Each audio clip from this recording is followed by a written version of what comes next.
Assalamualaikum warahmatullahi wabarakatuh. Alhamdulillahilladzi hadana li hadza wa ma kunna linahtadiya laula an hadana Allah. Asyhadu an la ilaha illallah wahdahu la syarika lahu wa asyhadu anna Muhammadan abduhu wa rasuluh. Allahumma shalli wa sallim ala Muhammad wa ala Muhammad. Pada ayat sebelumnya, yaitu tentang orang-orang kafir tidak mencukupi harta mereka, maupun harta mereka dan anak-anak mereka tidak mencukupi sedikit pun dari Allah. Mathalu ma yunfiquna, perumpamaan apa yang mereka nafkahkan fi hadhil hayatid dunya, dalam kehidupan dunia ini. Mathalu ma yunfiquna fi hadhil hayatid dunya, perumpamaan apa yang mereka nafkahkan di dalam kehidupan dunia ini. Kita membuat perumpamaan untuk memperkuat kesan. Kita membuat perumpamaan untuk memperkuat kesan. Misalnya orang yang tidak mau amal soleh tapi angan-angannya masuk surga, diperkuat kesan itu dengan perumpamaan orang yang tidak mau kerja tapi minta bayaran. Diumpamakan orang yang minta bayaran kepada bos minta bayarannya, menuntut bayarannya, padahal dia tidak mau kerja. Pasti dimarahi oleh bos. Ya dikasih bayaran, tapi bayaran bogem mentah ya. Jadi kita berbuat perumpamaan untuk memperkuat kesan. Kita mencontoh Allah dalam membuat perumpamaan dalam rangka memperkuat kesan. Dan perumpamaan itu akan membuat semakin diingat. Ini santri males amal soleh tapi maunya minta surga. Ya sama dengan minta bayaran tapi tidak mau kerja.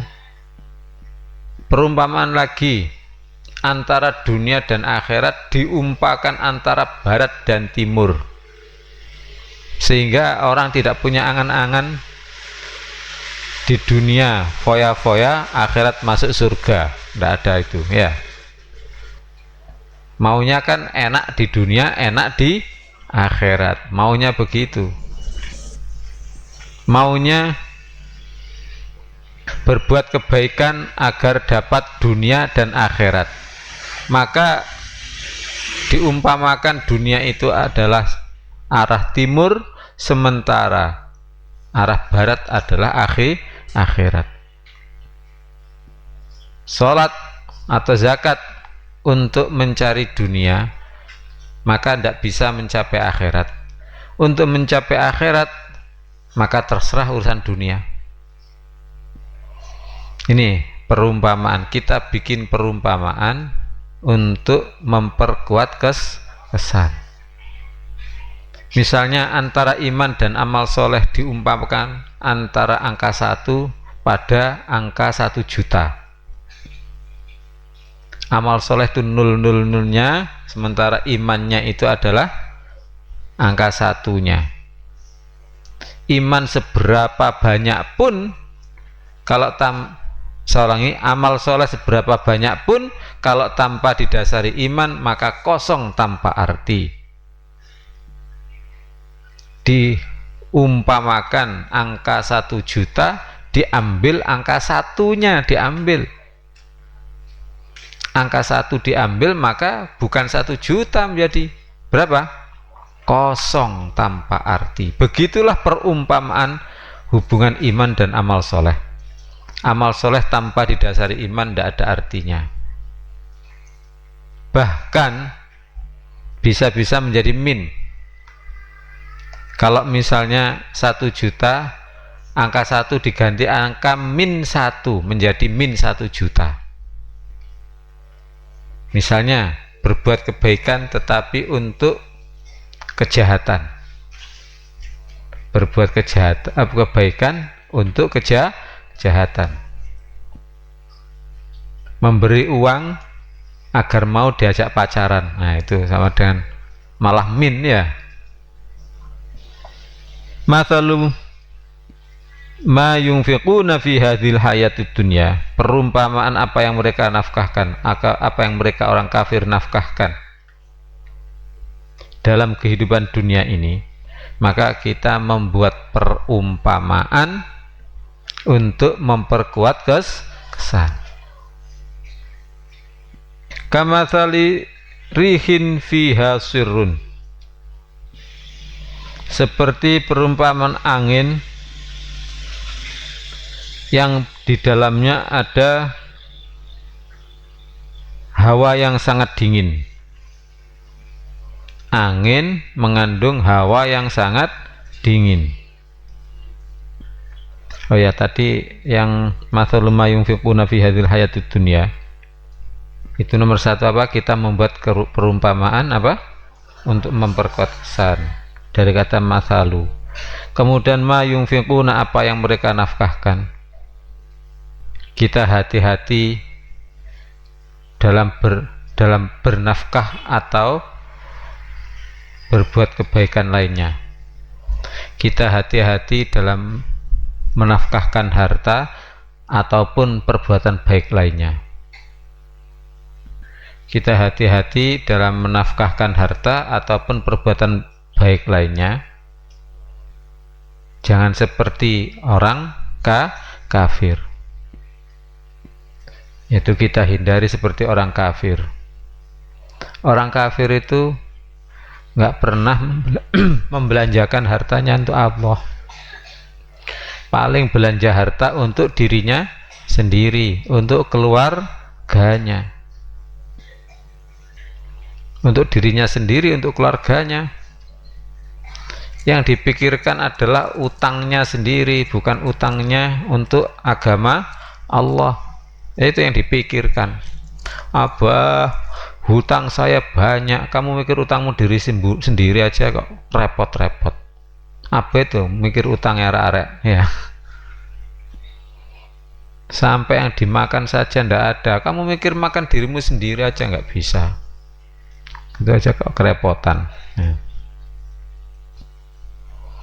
Jadi kita hati-hati dalam menafkahkan harta dan amal kebaikan yang lain. Kita hindari seperti orang kafir. Ma yunfiquna, apa yang mereka orang kafir nafkahkan fi hadhil hayati dunya, dalam kehidupan dunia. Kita hati-hati berbuat di kehidupan dunia ini karena dibalas di alam selamanya. Kita hati-hati berbuat dalam kehidupan dunia ini karena berakibat apa? Keadaan di alam selamanya. Alam selamanya, alam akhirat itu adalah akibat daripada di dunianya. Kalau di dunianya itu adalah kebaikan, maka di alam selamanya adalah surga. Allahumma amin. Kalau di dunia itu adalah jahat, maka selama-lamanya tanpa batas akhir di neraka. Na'udzubillah. Makanya kita hati-hati pada dalam kehidupan dunia yang berakibat apa? Keadaan hidup di alam selamanya tanpa batas akhir. Di dunianya pernah berzina, pernah berpacaran, pernah SMS-an, lawan jenis, yaitu namanya mendekati zina, ya kan? Maka dan tidak diampuni oleh Allah karena tidak pernah minta ampun, tidak pernah menyesal, maka di alam selamanya pasti dibalas. Na'udzubillah. Di dunianya pernah membuka aurat dan tidak pernah bertobat, ya, dan tidak diampuni oleh Allah dosanya, maka selama-lamanya di alam selamanya ada balasan neraka. Nauzubillah. Itu pasti. Sebaliknya di dunia berbuat kebaikan didasari iman, yaitu menutup auratnya, didasari iman kepada Allah dan hari akhir, maka tidak disia-siakan oleh Allah amal baiknya sehingga dibalas dengan surga selama-lamanya. Allahumma amin. Sudah. Siapa yang mau pacaran? Nah, berarti siapa yang mau masuk neraka? Siapa yang mau buka aurat? Berarti siap-siap saja. Walaupun kamu siap-siap atau tidak siap, tetap neraka, ya. Neraka pedih walaupun kamu siap atau tidak siap.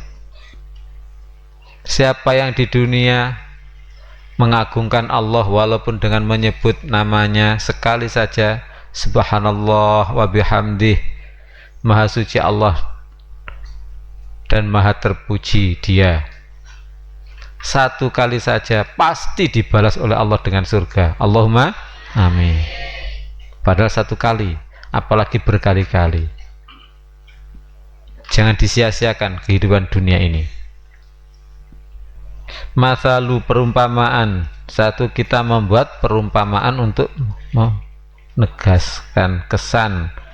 Ma yunfiquna, apa yang mereka nafkahkan. Berarti kita hati-hati dalam bernafkah. Kita hindari nafkahnya orang kafir, tidak didasari iman. Fi hadhil hayatid dunya, dalam kehidupan dunia ini kita hati-hati. Kehidupan dunia ini karena membawa atau berakibat keadaan di akhirat yang selama-lamanya. Coba Abah ngaji pada kalian, setelah itu kalian renungkan, kalian pakai sendiri, kemudian diamalkan, yaitu diajarkan. Mengajar Al-Quran jangan malah nafsu. Mengajar Al-Quran jangan karena dunia, tapi mengajarkan Al-Quran karena akhirat yang selama-lamanya. Jangan minta bayaran yang sangat kecil, yaitu harta atau asmara. Makanya kalau bisa yang ngaji perempuan, ya ustazah perempuan saja. Itu ideal itu. Di sini juga begitu, pikirkan. Sampai perguruan tinggi yang ngajar perempuan, ya perempuan. Itu ideal. Ngaji laki-laki, ya laki-laki. Mentang-mentang guru ngaji berbuat seenaknya saja, ya. Nauzubillah. Maka disinilah bimbingan Abah. Semakin guru ngaji semakin menjual Al-Quran dengan harga yang sangat sedikit, ya. Biasanya anak muda itu kalau jadi guru ngaji, guru Al-Quran itu bahayanya apa? Kakaknya ada yang cantik itu kirim salam sama kakaknya, itu kurang ajar itu, ya. Bajingan itu namanya, ya. Mentang-mentang guru ngaji, ya, kelakuannya kelakuan bajingan. Nauzubillah, ya. Kamu kalau disuruh misalnya praktek mengajar, kalau bisa praktek mengajar laki-laki saja, yang laki-laki, yang perempuan praktek mengajar perempuan aja. Suruh praktek mengajar, kelasnya siapa? Oh, ada calon istri saya, semangat sekali, ya.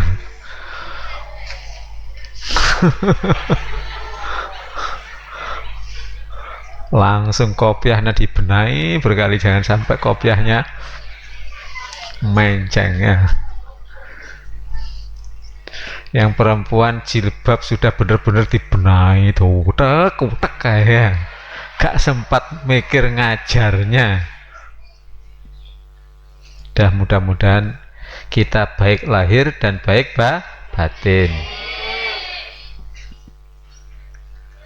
Jadi kebaikan-kebaikan apapun, kebaikan mengajar Al-Quran, kalau niatnya nggak baik, kalau ilmunya nggak baik, maka tetap itu adalah seperti amalnya orang kafir, orang cinta dunia. Kamatsali rihin fiha sirrun, seperti perumpamaan angin yang mengandung hawa yang sangat dingin. Hawa dingin, kalau terlalu dingin juga nggak bagus, ya kan? Hawa panas, terlalu panas juga kurang bagus. Misalnya hawa dingin ya, itu muka itu bisa pecah-pecah, bibir bisa pecah-pecah kalau hawa terlalu dingin. Jadi langsung meletek gitu, bibir juga begitu, pecah, kemudian berdarah. Demikian juga muka, tangan pun andai tidak ditutup itu bisa pecah-pecah. Nah, hawa dingin yang terlalu dingin. Demikian juga panas yang terlalu panas juga mematikan. Kita hindari beramal kebaikan yang disangka membawa berita gembira tetapi menghancurkan. Kita hindari apa tadi? Beramal apa? Berbuat kebaikan yang disangka membawa kebaikan, membawa berita kebaikan, ya ternyata menghancurkan. Diteruskan tambah ya, titik. Angin adalah lambang berita gembira. Angin adalah lambang berita gembira. Hawa yang sangat dingin adalah lambang menghancurkan. Sama dengan sangat panas. Sama dengan sangat panas. Jadi perumpamaan apa yang mereka nafkahkan, apa yang orang kafir nafkahkan dalam kehidupan dunia ini adalah seperti perumpamaan angin yang membawa hawa yang sangat dingin. Kita hindari apa? Berbuat kebaikan, nafkah atau berbuat kebaikan yang disangka membawa berita gembira dengan masuk surga, tapi sebaliknya itu menghancurkan, masuk neraka. Nauzubillah min dzalik. Kekafiran itu apa sih? Cinta dunia. Kita hindari sifat orang kafir, iman meski diingatkan. Kita hindari sifat orang kafir, tidak iman meski diingatkan. Cintaan tak ingat Allah, cinta dunia lupa akhirat, lihat ciptaan tak ingat Allah, cinta dunia lupa akhirat, cinta dunia lupa akhirat. Kita takut ancaman untuk orang kafir, akhirat neraka. Kita takut ancaman untuk orang kafir, dunia tak dibina, akhirat neraka. Was pada ancaman untuk munafik, tambah busuk hati siksa pedih was pada ancaman untuk munafik tambah busuk.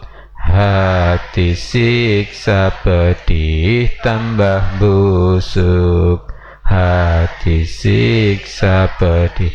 Jadi ciri orang kafir adalah cinta dunia, lupa akhirat.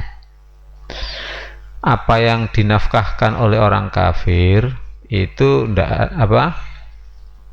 diumpamakan seperti angin membawa hawa yang sangat dingin. Padahal angin itu adalah pembawa kabar berita gembira. Biasanya kalau ada angin yang angin yang dengan bau tertentu itu membawa kabar gembira, akan datangnya hujan. Ngajar Al-Quran itu disangkanya dapat pahala, tetapi karena niatnya itu adalah gadis yang akan dinikahi, ya, apalagi secara syariat menggoda gadis yang akan dinikahi, ya, menggoda gadis yang akan dinikahi, maka disangka masuk surga, justru masuk neraka. Na'udzubillah. Orang mengira polisi itu membantu, ternyata polisi itu gadungan. Kalau penjahat itu tampak penjahat, maka orang akan menghindari. Tapi kalau penjahat itu tampaknya polisi, diserahkan semuanya ini, ternyata dia penjahat, itu bahaya double, ya toh ya. Mengajar ngaji Al-Quran ternyata suka gerayah-gerayah, maka disangkanya masuk surga, malah sebaliknya masuk neraka. Na'udzubillah min dzalik. Tapi mudah-mudahan, didoakan aja, mudah-mudahan semuanya taubat. Allahumma amin. Jangan diolok saja, tapi kita doakan mudah-mudahan diberi taubat oleh Allah, diberi sadar oleh Allah, dan diberi taubat oleh Allah, kemudian dijadikan baik oleh Allah. Allahumma amin. Itu makna nggih. Kamatsali rihin fiha sirrun asabat hartha qaumin zalamu anfusahum, yang menimpa tanaman kaum yang menganiaya diri mereka sendiri. Asobat yang menimpa, hartha qaumin zalamu, tanaman kaum yang zalim. Kita hindari menanam kebaikan. Gini aja, bukan menanam kebaikan, kita hindari menanam. Apa maksudnya menanam ini? Kalau ingat, hidup ini ciptaan Tuhan, alam dunia, alam menanam, alam beramal. Jadi kita berbuat kebaikan, mengajar Al-Quran, seperti kita menanam kebaikan, yang itu akan terus tumbuh kebaikan demi kebaikan. Sebaliknya, menanam kejahatan, berbuat kejahatan, seperti menumbuhkan tanaman kejahatan, sebab nanti anaknya juga jahat dan lingkungannya menjadi jahat dan sebagainya. Gini aja, kita hindari menanam kejahatan sebagaimana orang yang menganiaya diri sendiri. Kita hindari menanam kejahatan sebagaimana orang yang menganiaya diri mereka sendiri. Asobat hartha, menimpa tanaman Kita hindari ya menanam kejahatan sebagaimana orang menganiaya diri mereka sendiri. Apa contohnya menanam kejahatan?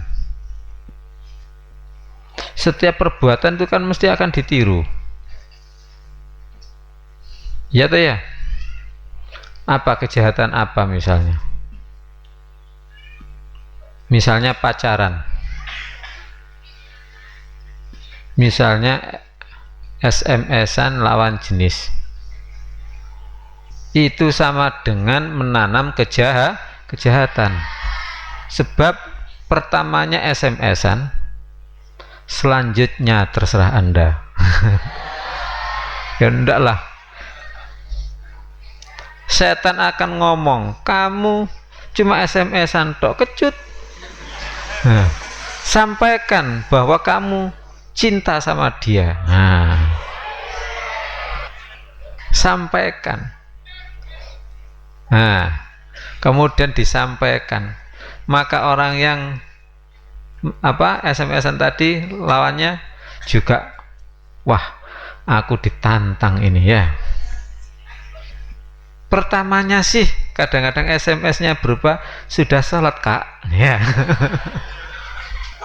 Selanjutnya aku sih lagi nggak sholat ya.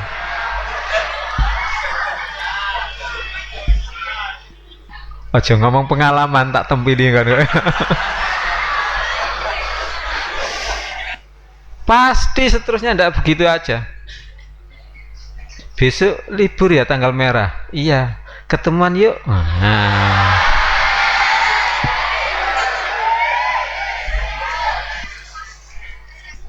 Oh, saya nggak bisa ketemuan, saya besok ke Cukir. Itu yang di SMS langsung merasa, wah aku ditantang diajak ke Cukir. Berani ndak aku ke Cukir? Sudah. Itu saja SMS-an saja sudah namanya mendekati zina. Itu namanya perbuatan keji dan perbuatan sejelek-jelek jalan yang ditempuh. Sejelek-jelek jalan yang ditempuh. Seharusnya tidak begitu, seharusnya. Tetap aja matur bapaknya, bapak itu loh. Ada anak pondok itu bagus-bagus walaupun casingnya gelap ya. Walaupun casingnya gelap. Andai bapak melamarkan untuk saya terima kasih sekali pada bapak. Nah, gitu aja, enggak apa-apa ya. Jadi melalui siapa? Walinya. Nah, terus bagaimana nak? Gini aja, matur pada abah, bapak musyawarah pada abah, nanti apakah pasrah wali atau bagaimana ya, nanti pasrah wali atau bagaimana. Sudah seumur hidup nggak pakai SMS-an kecuali untuk kebaikan ya. Bahaya loh. Apalagi perempuan itu kalau membawa HP dan nomornya diketahui oleh banyak orang, itu sama dengan tidur di kamar yang tidak dikunci ya. Mudah sekali digoda. Walaupun sudah punya suami, kadang-kadang digoda. Kabarnya lagi ndak mesra ya dengan suami. Nah, sudah. Walaupun dulu-dulu itu manis bagaikan coklat, rasa tai kucing semuanya ya. Ini tadi kan ceritanya menanam kejahatan. Kita hindari menanam kejahatan. Apa menanam kejahatan? Berbuat jahat itulah namanya menanam kejahatan. SMS-an lawan jenis atau mendekati zina, itulah namanya menanam kejahatan. Sebab pasti akan tumbuh kejahatan. Berkembangnya adalah kejahatan. Pertamanya sih SMS-an, itu sudah jahat. Dari SMS-an kemudian berkembang jadi ini, jadi ini, jadi ini, jadi ini. Semuanya adalah kejahatan yang ditanam tadi. Naudzubillah. Tidak sekolah, waktunya sekolah tidak sekolah, itu sudah menanam kejahatan. Sebab apa? Nanti waktunya apa? Sehingga ada kejahatan-kejahatan yang lain. Karena tidak sekolah sekalian tidak sholat, karena tidak sholat sekalian apa tadi? Kumpul dengan orang anak-anak jahat, karena kumpul dengan anak jahat terus begitu berkembangannya menjadi apa? Jahat-jahat semuanya. Makanya kita menghindari menanam kejahatan, yaitu berbuat jahat itu sendiri. Orang meninggalkan sholat itu kan kejahatan. Akibatnya apa? Dia tidak merasa dosa kalau minuman keras. Akibatnya dia kumpul dengan orang yang suka minuman keras dan dia minuman keras sehingga mencuri karena tidak punya duit untuk beli minuman. Kemudian karena mencuri digebuki orang, karena digebuki orang dia membunuh, mengancam membunuh. Karena begitu, karena dia mabuk, maka suka memperkosa orang dan sebagainya dan sebagainya.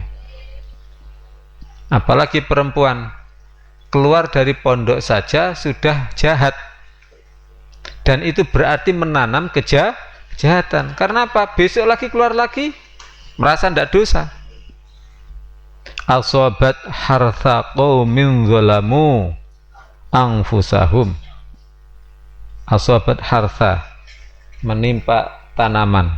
Kita hindari menanam kejahatan, yaitu perbuatan jahat itu sendiri karena berakibat pada atau berbuah pada kejahatan yang lain. Zalamu qaumin zalamu anfusahum, kaum yang menganiaya diri mereka sendiri. Satu, kita hindari menganiaya diri kita sendiri. Nomor dua, kita yakini bahwa kita menganiaya hanya pada diri kita sendiri, atau bahwa pada diri kita sendirilah kita menganiaya. Fa'ahlakathu, maka menghancurkannya, menghancurkan apa? Tanaman itu, ya. Maksudnya tanaman yang baik itu dihancurkan apa? Sehingga ya hancur, tidak ada balasan kebaikan. Kita hindari hancurnya perbuatan baik lahir,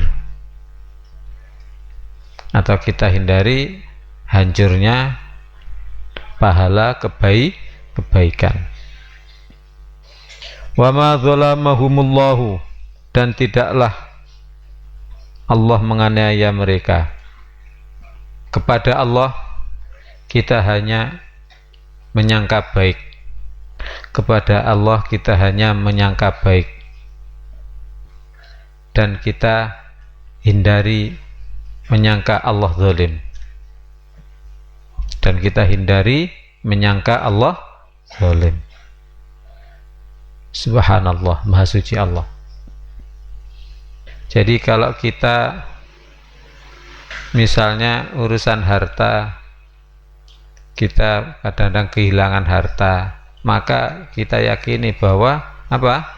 Allah tidak berbuat zalim pada kita, tapi itu karena kita zalim pada diri kita sendiri. Kita sulit untuk sholat kok berat sekali menjalankannya, perbuatan jahat kok mudah sekali menjalankannya, berarti itu adalah akibat kezaliman diri kita, bukan Allah yang zalim pada kita. Kita sakit, kita sangka pada Allah, kita sampaikan pada Allah bahwa ya Allah, sakitku ini karena diriku sendiri, karena nafsuku, bukan karena Engkau ya Allah. Wa ma zalamahumullahu, dan tidaklah Allah menganiaya mereka, dan tidaklah Allah menganiaya mereka. Jadi akibat buruk itu karena perbuatan kita sendiri, bukan Allah yang zalim. Tetapi kalau kebaikan maka itu dari Allah. Kita kok mudah sholat, kita kok mudah menghindari maksiat, kita kok mudah saja nggak pegang HP, itu kok ringan-ringan saja, tidak maksiat melalui SMS-an, HP lawan jenis kok mudah saja, itu berarti dari Allah. Mudah-mudahan kita terus dibimbing oleh Allah begitu. Walakin kanu anfusahum yadzlimun, tetapi pada diri mereka zalim. Walakin dan tetapi, anfusa pada diri, anfusahum pada diri mereka, sudah mengandung arti pada. Karena apa? Di fathah sa itu akhirnya, anfusahum pada diri mereka, yadzlimuna mereka menganiaya. Kita yakini bahwa akibat buruk itu karena perbuatan, karena kezaliman kita, gitu aja. Kita yakini bahwa akibat buruk itu dikarenakan kezaliman kita, bukan Allah. Ini makanya para ulama itu meyakini kalau ada akibat buruk mesti ingat dirinya sendiri yang salah. Oleh karena itu mereka minta maaf pada Allah. Mudah-mudahan kita mencontoh mereka. Bahkan termasuk sakit itu juga karena apa? Kezaliman diri mereka sendiri. Sama-sama. Masalu perumpamaan, ma yunfikuna apa yang orang kafir nafkahkan. Boleh begitu, boleh mereka, gitu aja. Ma yunfikuna apa yang mereka nafkahkan. Mereka siapa? Kok tahu? Atasnya itu kan menceritakan innalladzina kafaru fi hadhil hayatid dunya, dalam ini kehidupan dunia.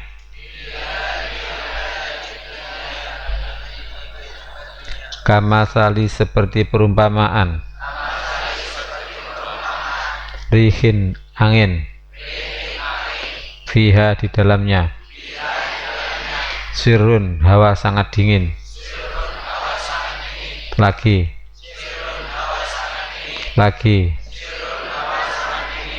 kalau swat sirun hawa sangat dingin, kalau sirun rahasia, pakai sin rahasia.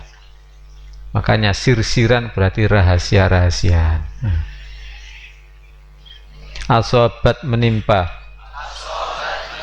harta tanaman, kaum yang zalamu, kaum yang zalim, anfusahum pada diri mereka, fa'ahlakathu maka menghancurkannya, wa ma zalamahumu dan tidaklah zalimi pada mereka, Allahu oleh Allah, walakin dan tetapi, anfusahum pada diri mereka, yadzlimuna mereka zalim. Mathalu ma yunfiquna fi hadhil hayatid dunya,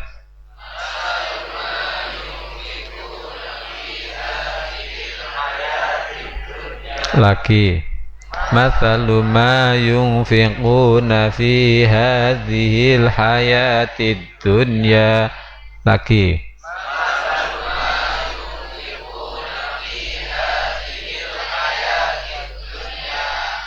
kamathali rihin fiha sir,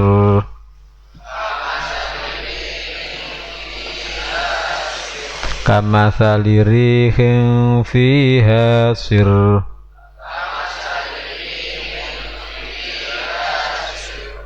kamathali rihin fiha sir,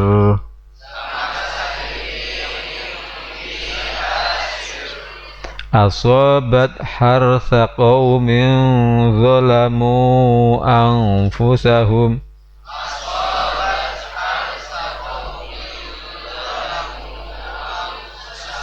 lagi, asabat harsa qaumin zalamu anfusahum. Lagi.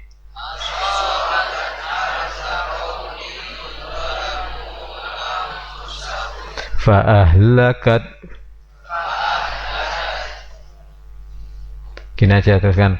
Fa'ahlakat huwa ma zalamahumullahu walakin kanu anfusahum yazlimun. Fa'ahlakat huwa ma zalamahumullahu walakin kanu anfusahum yazlimun. Fa'ahlakathu wa ma zalamahumullahu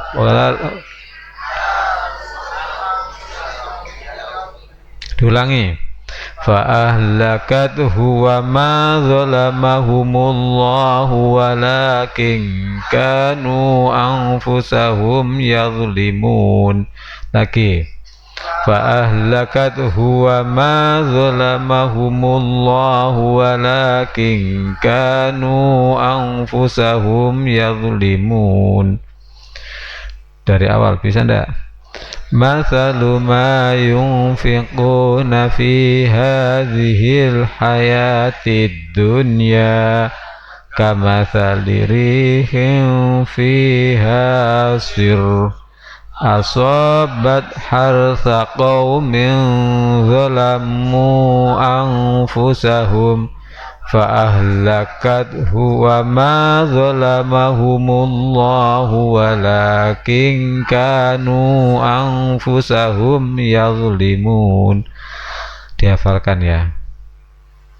Seharusnya setelah ini kamu belajar menghafalkan dan tahu artinya serta cara mengamalkannya untuk ayat 119. Billahi taufiq wal hidayah. Assalamualaikum warahmatullahi wabarakatuh.